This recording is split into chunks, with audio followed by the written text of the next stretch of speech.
the world is splintering into two huge competing spheres of influence. You've got Russia, China, and Iran on one side, and the West on the other. And those countries are exploiting the wobbliness, if you like, how timid the international rules-based order has become, and our hesitance to want to support it. Now, Rishi Sunak has asked the Foreign Secretary and Defence Secretary to meet with the world leaders around the world to galvanise support for Ukraine. It comes after the Prime Minister confirmed 14 British tanks and roughly 30 self-propelled guns will be sent to Kyiv. Tobias Ellwood is the chair of the Defence Select Committee. We can speak to him now. Good morning, Tobias. Good morning to you. Could this have happened sooner, in your view? I know you've spoken a lot around this area, that it feels if we're going to get tanks, we could have sent tanks in 6 months ago where they might have had even more of an impact.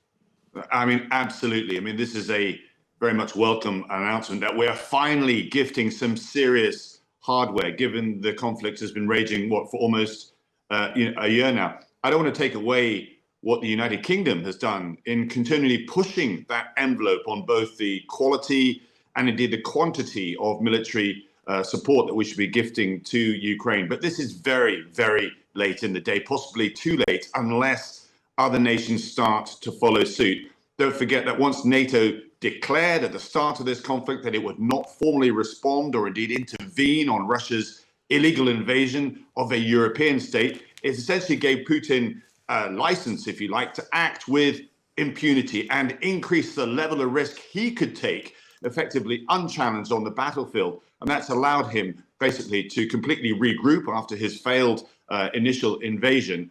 And it's also allowed Putin to blast cities from afar with regular massive missile attacks, targeting civilians and that infrastructure.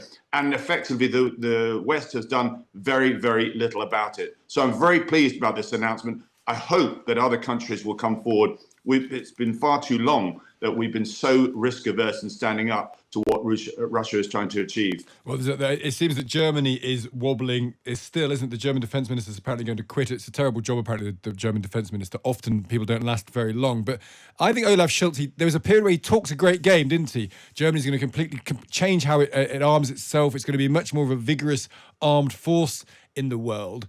But it doesn't look like they've seen through on those initial promises. No, I mean, we've enjoyed 3 decades of relative peace since the fall of the Soviet Union as such. But ultimately, Russia is returning to type. And Germany is learning, as we understand, that there is a symbiotic relationship between our security and our economy. If we don't have good security, if we don't have the ability to reach out through our supply chains around the world, our economy suffers. There won't be any money for other government departments, let alone defense. And this year, 2023, will be a critical year in Ukraine. Don't forget, Russia's ability to endure hardship is far greater than the West. They're in this for the long game.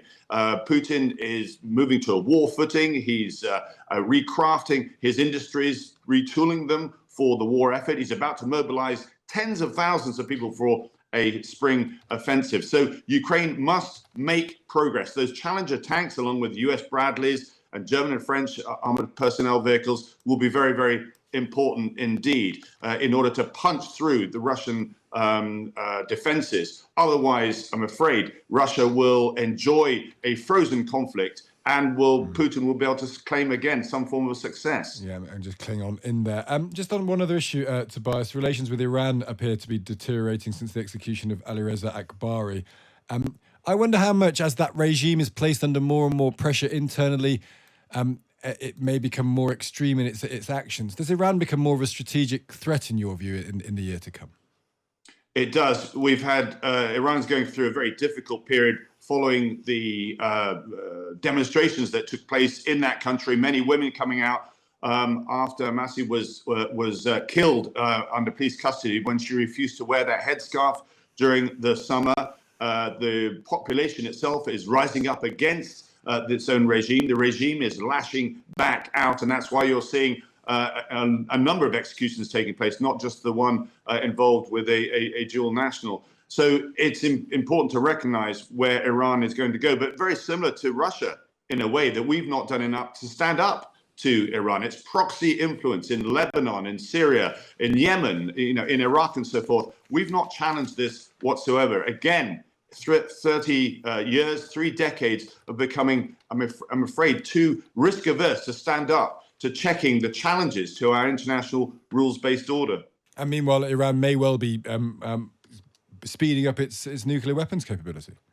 Absolutely, it's recognized. I'm afraid, my take on this is that the world is splintering into 2 huge competing spheres of influence. You've got Russia, China, and Iran on one side, and the West on the other. And those countries are exploiting the wobbliness, if you like, how timid the international rules-based order has become, and our hesitance to want to support it. Afghanistan perhaps was the high tide mark of the Western liberal order after the Second World War. Yeah, and where we're at now and how that will reshape itself is all fascinating issues. Tobias, really good stuff. Thanks for joining us today. Thank you. That's Tobias Ellwood, the chair of the Defence Select Committee.